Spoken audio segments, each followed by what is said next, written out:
एक ऊंची पहाड़ी पे एक पुराना हवेली खड़ा था। बहुत बड़ा और भव्य, लेकिन अजीब सा सन्नाटा छाया रहता था। नीचे वाले विलेज के लोग उसके बारे में धीमी आवाज में बात करते थे। वो उसे भूत हवेली बुलाते थे। कोई भी उसके पास जाने की हिम्मत नहीं करता था। कहानी मशहूर थी कि एक अमीर परिवार वहां रहता था। एक रात अचानक एक बहुत बड़ा हादसा हुआ। परिवार का पता नहीं चला, बस अफवाहें रह गईं, एक काले रहस्य और एक बेचैन आत्मा के कर्ज के बारे में। कुछ विलेज वालों ने हवेली की खिड़कियों में अजीब रोशनी देखने का दावा किया था। दूसरों ने उसकी दीवारों से भयानक संगीत गूंजते सुना। हवा में डर छाया रहता था। हवेली की भयानक कहानी की एक निरंतर याद हाट आता था। राहुल एक जवान पत्रकार था जिसे अज्ञात की प्यास थी। उसने भूत हवेली की भयानक कहानियां सुनी थी। उत्सुक होकर उसने विलेज जाने का फैसला किया। वह कहानियों के पीछे की सच्चाई का पता लगाने के लिए दृढ़ था। विलेज वालों ने उसे चेतावनी दी, वहां मत जाओ। उन्होंने विनती की, यह सुरक्षित नहीं है। लेकिन राहुल डिगा नहीं। उनका मानना था कि तर्क अलौकिक की व्याख्या कर सकता है। अपने कैमरा और एक नोटबुक के साथ राहुल उस भव्य इमारत के पास पहुंचा।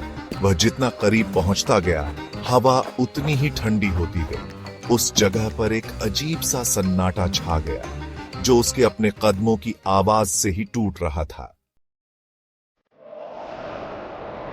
जैसे ही अंधेरा हुआ, राहुल ने हवेली के अंदर कदम रखा। हर जगह धूल जमी हुई थी और ऊंची छतों से मकड़ी के जाले लटके हुए थे। हवा में सड़न की गंध भरी हुई थी।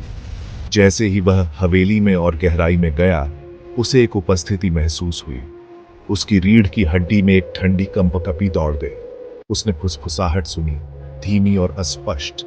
ऐसा लग रहा था जैसे दीवारों से ही आ रही हो। दरवाजे चरमनाइटे हुए खुले, खाली कमरे दिखाते हुए। टिमटिमाती मोमबत्ती की रोशनी में शैडो से नाच रही थी। राहुल के रिजॉल्व को डर खाने लगा। वह एक ऐसे कमरे में दाखिल हुआ जो एक पुराना पुस्तकालय लग रहा था।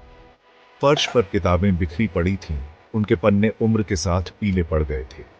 जैसे ही वह एक किताब के लिए पहुंचा, हवा के एक झोंके ने खिड़की को बंद कर दिया। वह घूम गया। उसका दिल उसकी छाती में जोरों से धड़क रहा था।